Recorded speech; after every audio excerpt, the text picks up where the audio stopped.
So let us move on with the synthetic cells now.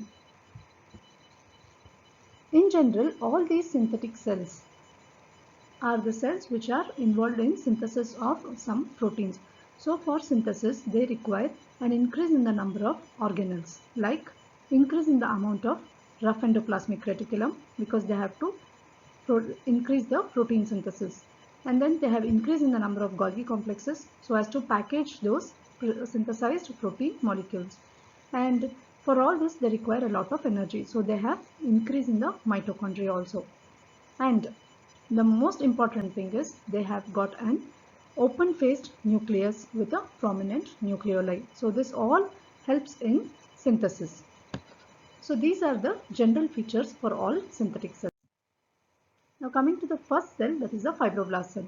Fibroblasts, they originate from the ectomesenchymal cells of the dental papilla, and they are large cells. They are fusiform in shape, and they've got extensive cytoplasm, a large nucleus, and a prominent nucleoli. As I mentioned before, these are all the features of a synthetic cell.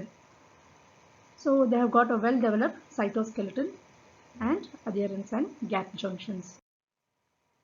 So now let us understand how the fibroblast can exert attraction on the collagen fibers present outside the cell. So here what happens, there is a protein called as actin which is present within the fibroblast. This is the contractile apparatus of the fibroblast. Whenever the fibroblast has to exert attraction on the collagen molecule, the first thing that happens is there will be a conformational change in the actin molecule. So this conformational change is sensed by a protein called as vinculin. This is also a intracytoplasmic protein present within the cytoplasm. Now once vinculin is stimulated, this binds to another intracytoplasmic protein called as the tallin. So once the vinculin is bound to tallin, this binding stimulates the cell surface receptor called as the integrin alpha 5 beta 1. So this is a cell surface protein, cell surface receptor which is present on the fibroblast surface. So once this integrin alpha 5 beta 1 is stimulated, this binds to the nectin. This binds to fibronectin. Fibronectin is a protein present in the extracellular matrix. So with the binding of integrin alpha 5 fibronectin, the fibronectin molecule undergoes polymerization, and then this binds to the collagen. So this is how the interlink between actin, the cell's intracytoplasmic actin molecule, exerts attraction on the collagen fibers.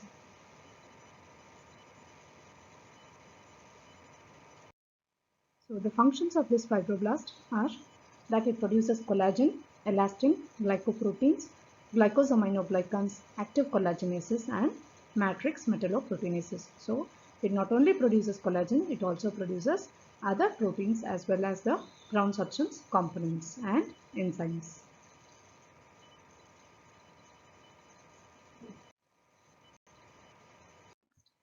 Synthetic cell, that is the osteoblast.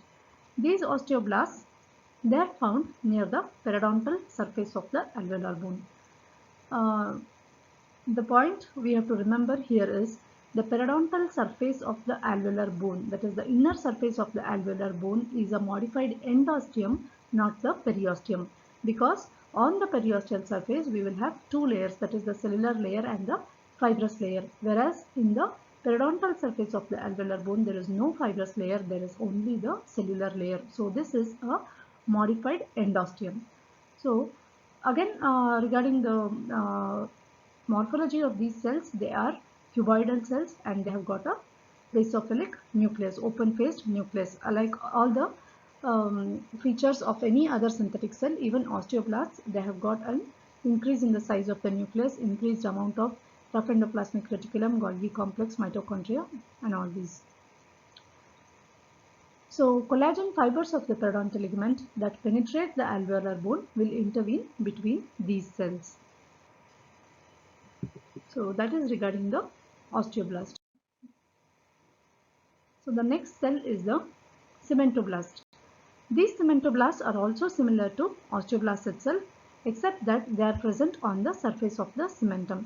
So these are also cuboidal cells. They have got a vesicular nucleus with one or more nucleoli, and they also have abundant mitochondria and rough endoplasmic reticulum, unlike similar to other synthetic cells. So these are all the general criteria of synthetic cells.